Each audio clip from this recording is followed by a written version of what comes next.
Pues muy buena noche a todos, espero que se encuentren muy bien. Bienvenidos a todos los que están aquí.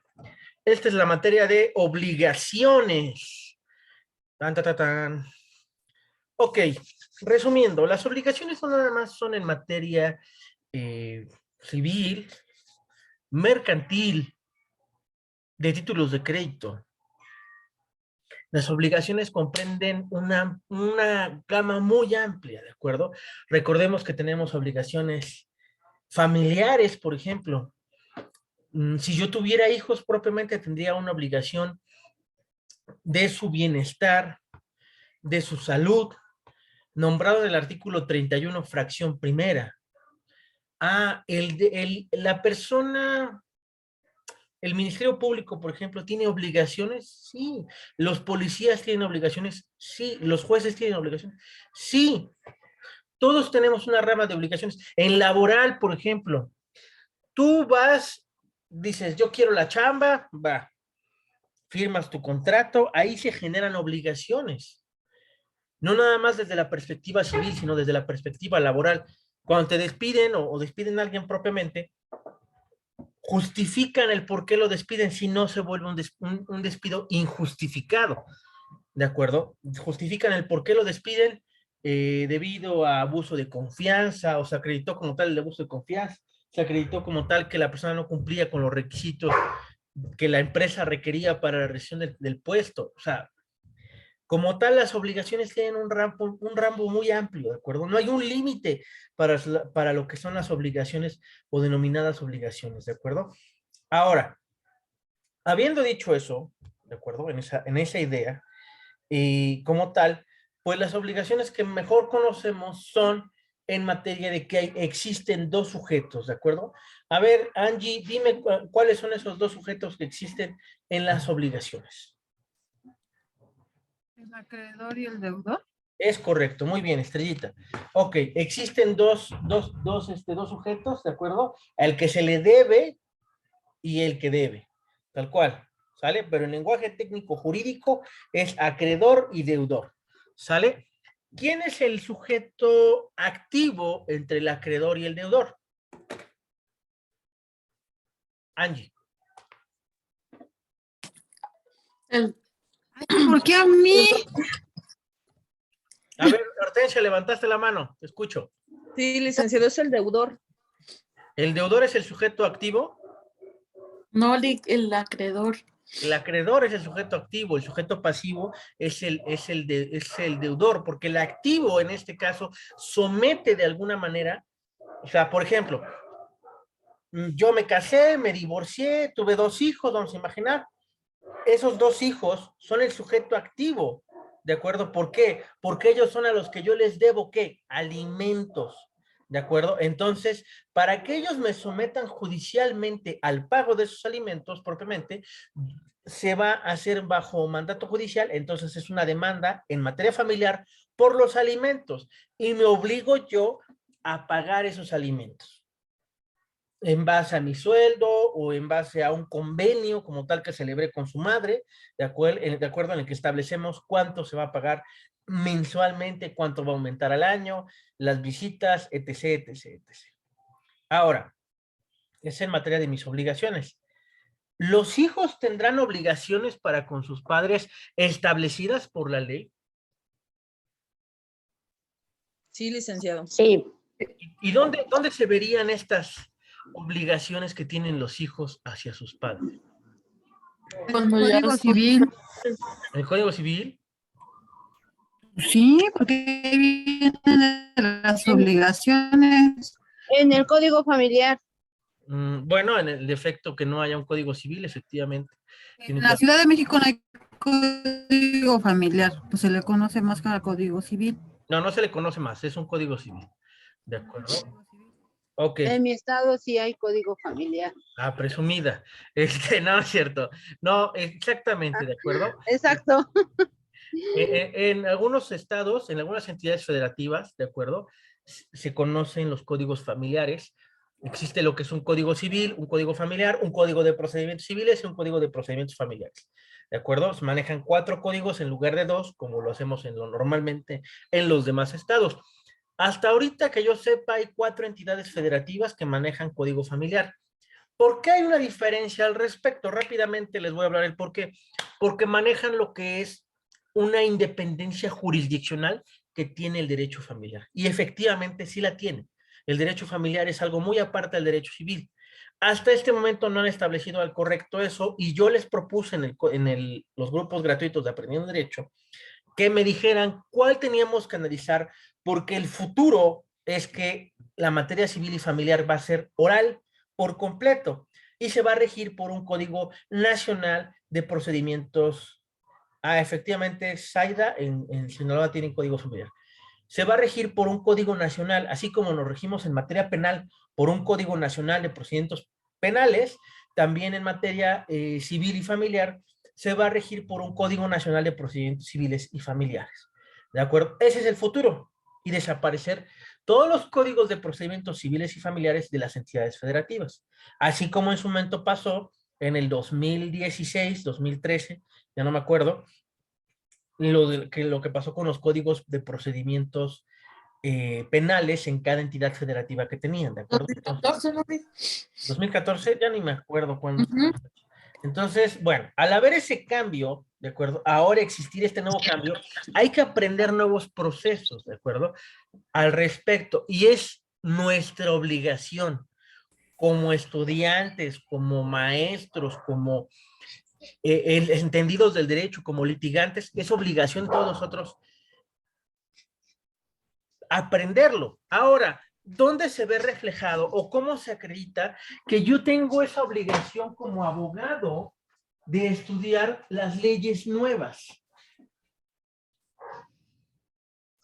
¿Cómo me vería yo obligado a estudiar el nuevo Código Nacional? O sea, todos nosotros aquí hay 33 personas, ¿sabes? ¿Por qué nosotros 33 que estudiamos el derecho, tenemos que ver con el derecho, fuimos egresados, etc., etc.? ¿Por qué nosotros 33 tenemos que estudiar? No lo escucho. Yo sí te escucho, Itzel. Nosotros 33, ¿por qué tendríamos que estudiar el Código Nacional de Procedimientos Civiles y Familiares? ¿Dónde se ve esa obligación reflejada? Los escucho.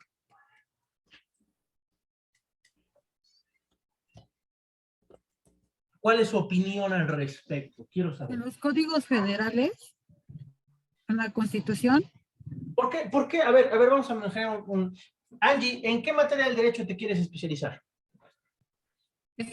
corporativo administrativo. Ok, administrativo. Te dice alguien, ¿sabe qué, licenciada Angélica? Tengo un problema con el gobierno municipal de aquí, bueno, con el gobierno de la Ciudad de México, porque me caí en una coladera, me fracturé la pierna, casi me quedo sin respirar por el agua que estaba ahí contaminada, me dio una infección horrible, y el gobierno no me quiere pagar por lo que sufrí. ¿Tú qué tendrías que conocer para poder defenderlo? La materia administrativa, ¿no? Entonces, propiamente tendrías que conocer la ley orgánica, la ley orgánica de la administración pública, la ley orgánica de la Ciudad de México, la ley reglamentaria de la ley orgánica de la Ciudad de México, por ejemplo. O sea, tendrás que conocer todo eso.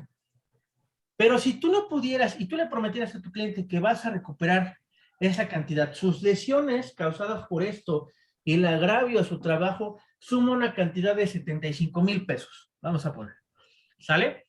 Sí, Amanda, así es la ley orgánica. 75,000 pesos. Y tú le dices que le vas a cobrar el 30% de 75,000 pesos.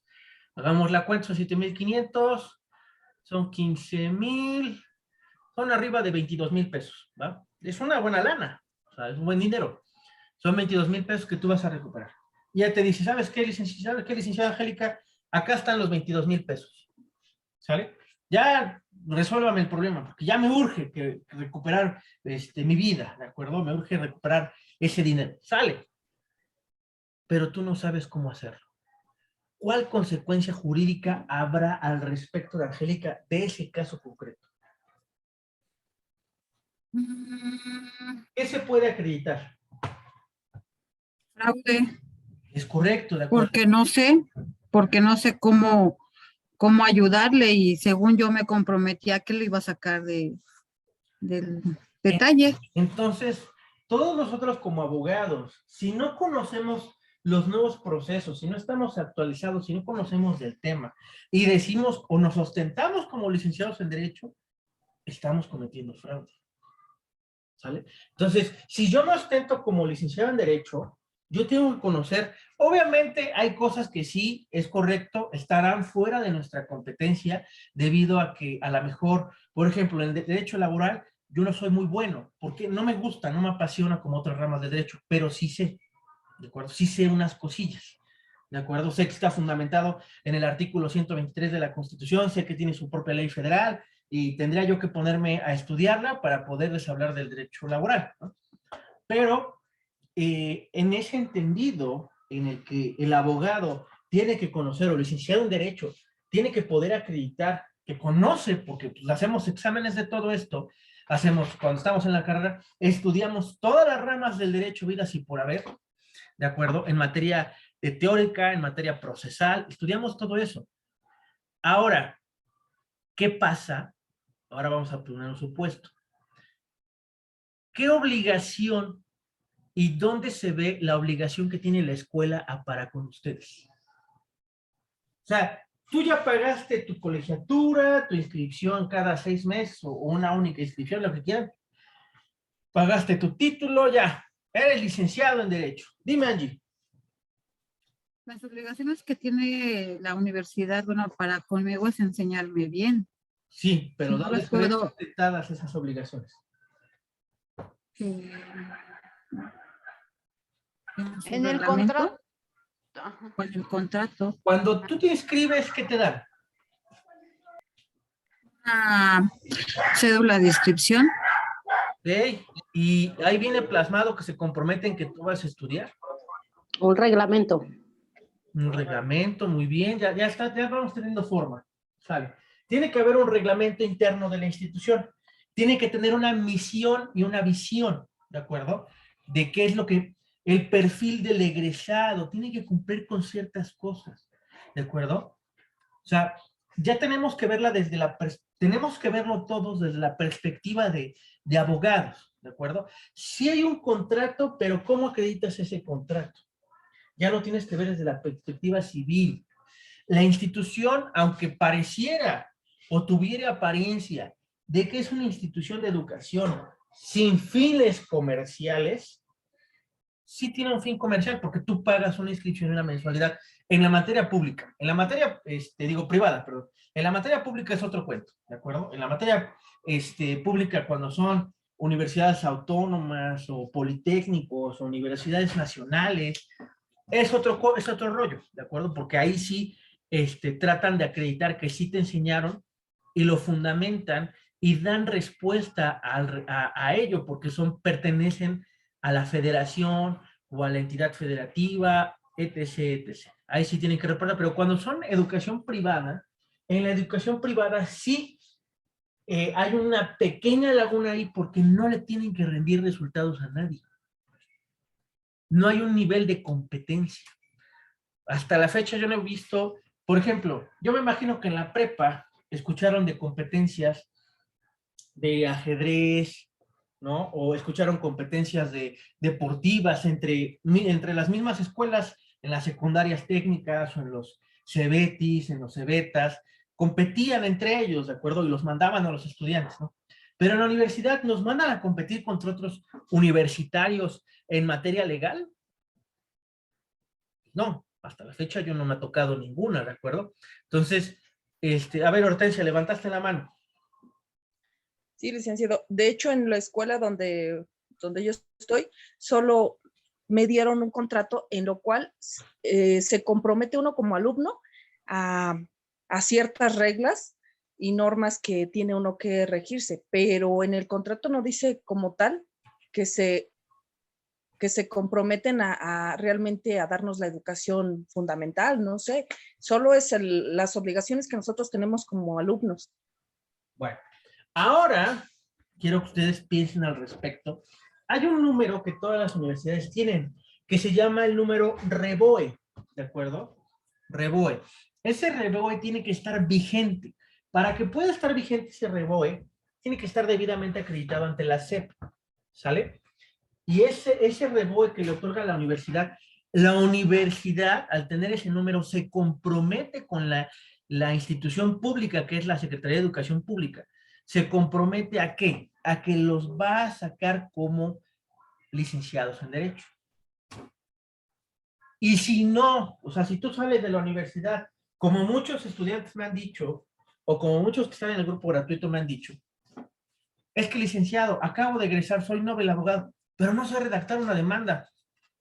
¿Realmente acreditó que es abogado? Sí, pero ¿realmente es un abogado?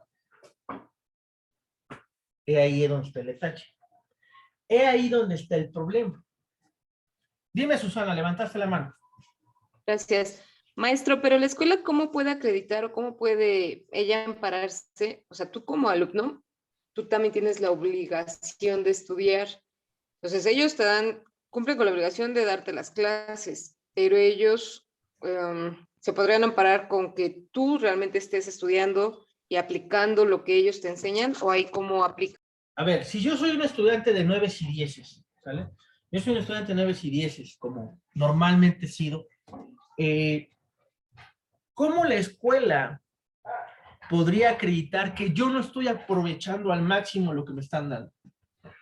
O sea, ellos a lo mejor dirían, es que nada más viene los sábados, todo es autodidacta, ¿no? O nada más viene en las tardes, o nada más viene los domingos, ¿no? Él tiene que ponerle más autodidacticidad. Entonces no hay un compromiso por parte de los maestros, no hay un compromiso por parte de la universidad. Sí lo hay. Sí lo hay, porque incluso a los maestros a nivel universitario les piden maestría. Yo para dar clases en la universidad, dar diplomados, ponencias, yo tengo que probar mi maestría. Por eso tengo mi primera maestría. Ahorita voy por la segunda, pero es por gusto propio, ya no es para dar clases. ¿De acuerdo? Ya voy más enfocado al materia de amparo.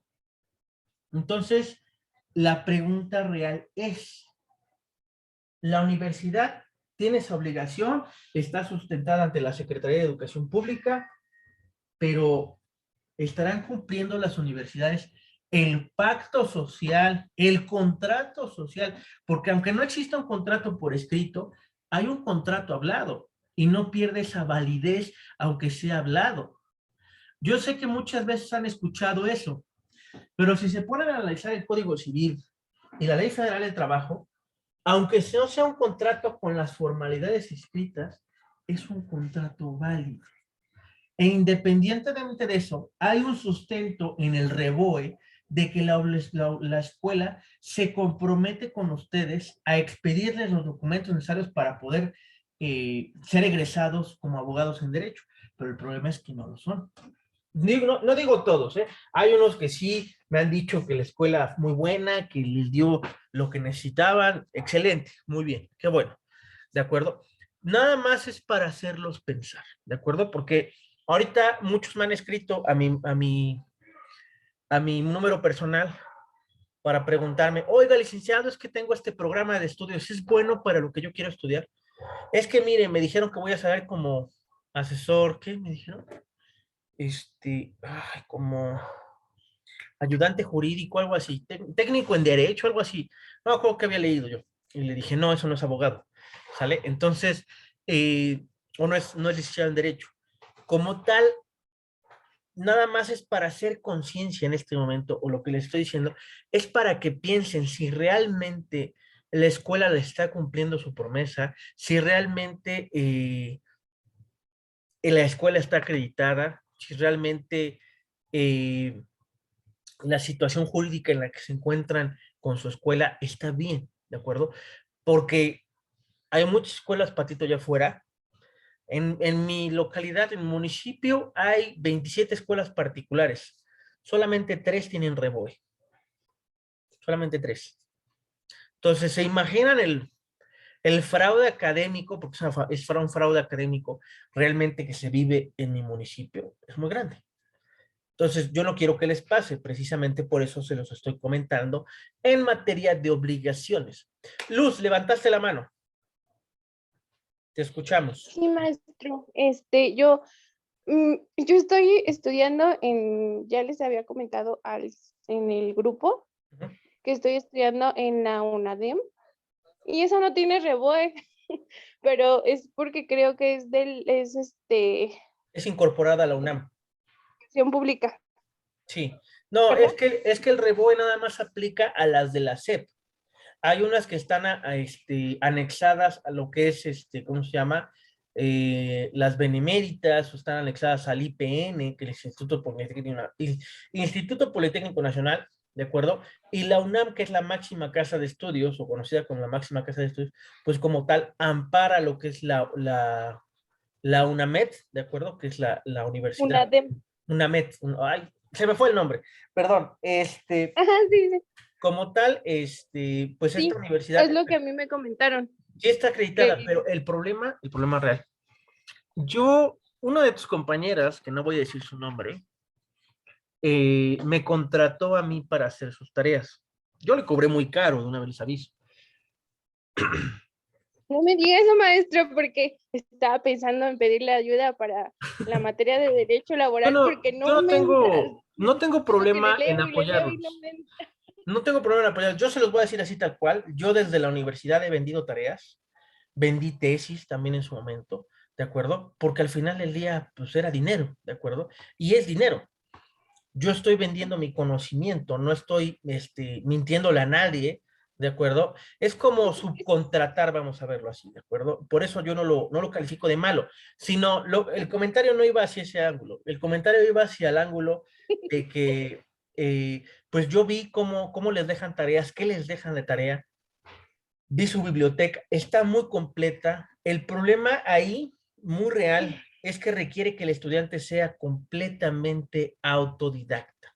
Era lo El- que le iba a comentar, porque, por ejemplo, yo ahorita estoy cursando el módulo 10, estoy en cuarto semestre, pero me tocó la materia de derecho laboral y la verdad es que no me entra, o sea, por más que sí sé que está igual fundamentado en el artículo 123, sé algunos antecedentes, pero el texto de apoyo no sé si se lo llegó a dar, nada que ver con la tarea que nos están dejando. Entonces es muy complicado porque no quieren que saquemos información de ciertas páginas, nos piden por lo regular Jurídicas UNAM.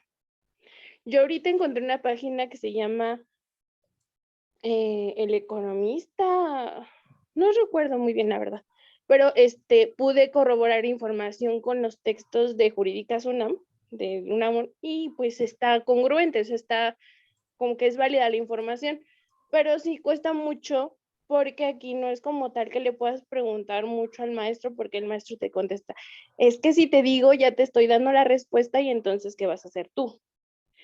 Y es como bien pesado porque tenemos que sacarlo y yo tengo mucho conflicto en cuestión de citar las leyes, pero no porque no las pueda citar, sino que yo me las aprendo de memoria, pero te dicen, no las pongas con eso, no los debes de poner con como tal el artículo, no debes de poner como tal el significado. Y yo digo, bueno, pues ¿cómo voy a poner un significado si, pues, no sé, si me dicen, por ejemplo, no sé si estoy mal, hasta apenas estoy comenzando, no te que te preocupes. dicen, el derecho laboral es tal y tal. No sé, yo no le puedo cambiar el significado de lo que es. Y eso, pues al menos personalmente, pues sí se te complica porque Bueno, a lo mejor yo ahí no. tienes un problema tú, porque no te enseñaron teoría del delito. Digo teoría del delito. Perdón, teoría general del derecho, ¿de acuerdo? En la teoría general del derecho propiamente, lo que tú aprendes es a desentrañar los artículos de cualquier ley que tú leas. Se llama la norma general del derecho. La norma general del derecho o la teoría general del derecho te enseña a que tú debes de leer los artículos y darle una interpretación. Por ejemplo, los artículos de la Constitución, los párrafos son muy cortos, ¿de acuerdo? Pero lo que dice ahí, por ejemplo, el principio de legitimidad, que es algo muy grande, yo me podría pasar hablando 2 horas fácilmente de lo que es el principio de legitimidad, pero si lees los párrafos, nada más son 2 renglones su párrafo del principio de legitimidad, nombrado en el artículo 14, párrafo tercero. Pero es porque, ¿qué?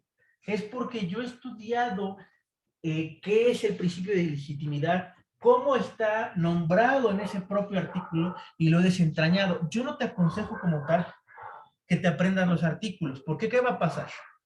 El artículo se va a derogar y lo que sabes ya quedó obsoleto. El artículo se va a reformar y lo que tú te aprendiste de memoria ya no está. El derecho es sumamente cambiante, pero no cambia por solo ni por tiempo. Cambia como cambia la sociedad. Por ejemplo, voy a poner un ejemplo. La sociedad determinó que era discriminativo, de acuerdo como tal, que la mujer no tuviera una igualdad procesal como el hombre. Y manejó como tal la perspectiva de género desde el ángulo mayor, que sería en este caso la legislatura, que es la paridad de género, o sea que tengamos diputadas y diputados en igual cantidad. Manejó también la inclusión en sus centros de trabajo, de acuerdo, que hubiera igualdad también. Ahora ya lo maneja en los juicios, ¿no?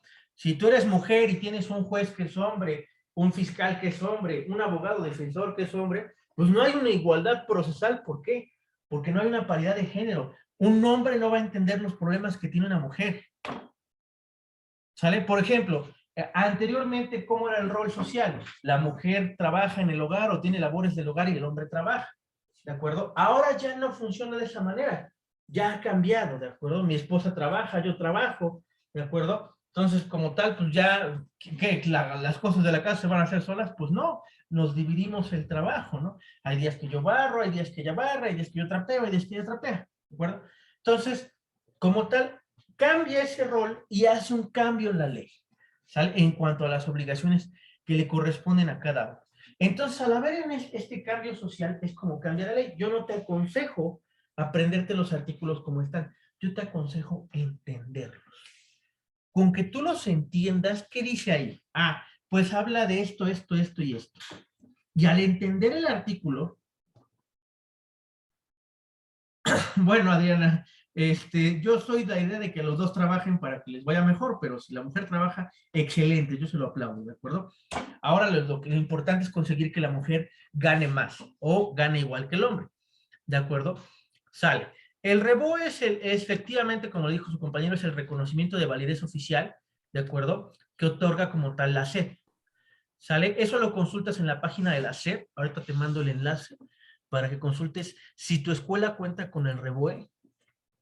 Les paso la página de consultas. Acá está. Ahí está. Ok. Lo que recién... Perdón, ¿alguien quería decir algo? Ok. Bueno. Dime, Sonia. ¿Qué viene siendo el qué? No lo entendí. El REBOE, ¿de acuerdo? Es el reconocimiento de validez oficial, ¿de acuerdo? Que tiene el centro de estudios o el lugar donde estás estudiando. ¿De acuerdo? Ah, ok. Eso significa el REBOE. Y se escribe R-B de vaca, ¿de acuerdo? O E. Okay. Disculpen que no use el lenguaje técnico en cuanto a las B. Yo sé que una B es la biodental y otra es la B. No sé qué. Entonces, bueno, independientemente de eso. El tema aquí, o el tema tratar al respecto, es como tal que ustedes sepan interpretar, o sea, lo que estás leyendo, le des la interpretación. ¿Sale, Luz? Entonces, lo importante de esto es que tú puedas leerlo y comprenderlo, no aprenderlo de memoria. Ese es un error que tienen muchos abogados o muchos maestros que les dicen a ustedes, apréndetelo de memoria. No, no sirve de nada, tal cual. ¿Sale? Lo que realmente funciona en ese entendido es comprender lo que dice la norma o lo que quiso manifestar el legislador. Porque, por ejemplo, en materia de delitos,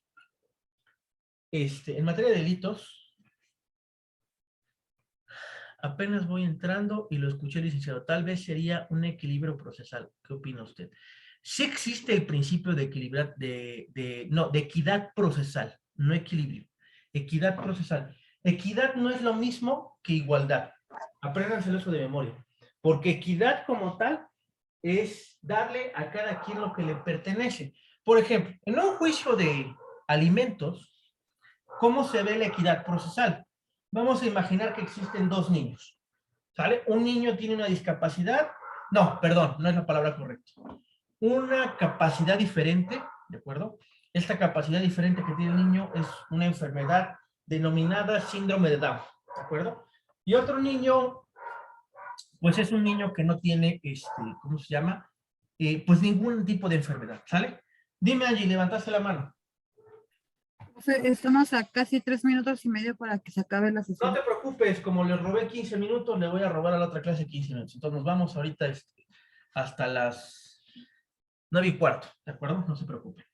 Entonces, repito, tenemos estos dos niños, ¿sale? La equidad es darle a cada quien por como lo vaya necesitando. El niño que tiene síndrome de Down va a requerir alimentos toda su vida.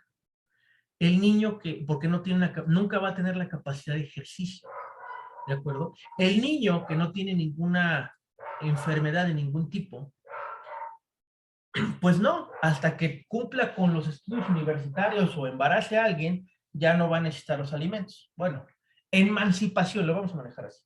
Emancipación, repudio o ¿cómo se llama? O estudios terminados, hasta ahí termina la obligación del padre. ¿De acuerdo? La obligación alimentaria. ¿Sale? Pero con el niño que nunca va a tener la capacidad. Licenciada, buenas noches, perdón. Yo nunca comento en sus clases porque igual no soy de su clase, soy su alumna. ¿Me podría decir algún término o definición de emancipación o repudio? Emancipación como tal es la separación del vínculo familiar por diferentes factores. Existen varios tipos de emancipación. La emancipación puede ser cuando un niño sufre violencia familiar. Vamos a imaginar que el papá y la mamá le pegan al niño, el niño va y levanta su denuncia por violencia contra un menor y el juez determina que los padres tienen que perder la tutoría del niño, tienen que darle alimentos y el niño puede vivir en otro domicilio. Esa es una... Licenciada, perdón que lo interrumpa. Si dijera un profesor, si el niño ya es mayor de edad. La emancipación solamente comprende la minoría de edad. A partir de que tiene 18 años, como tal, mientras sigue estudiando, tienen obligación los padres. Pero mientras no estudie, ya no. Él tiene la capacidad. En ese momento que ya tiene su credencial elector, en ese momento ya tiene una capacidad de ejercicio. En ese momento ya se puede emancipar si quiere o seguir viviendo dentro del núcleo familiar. Como para tomar nota, licenciado, emancipación dijo que comprende, de ahí me quedé, la anulación, algo así dijo de los mayores de edad. No. A ver. Vamos por partes. Yo creo que voy a hacerlo más físico porque... Profe, se va a cortar la clase. Regresamos con el mismo enlace, por favor, para seguir platicando de esto, ¿de acuerdo? Regresamos, por favor. Gracias.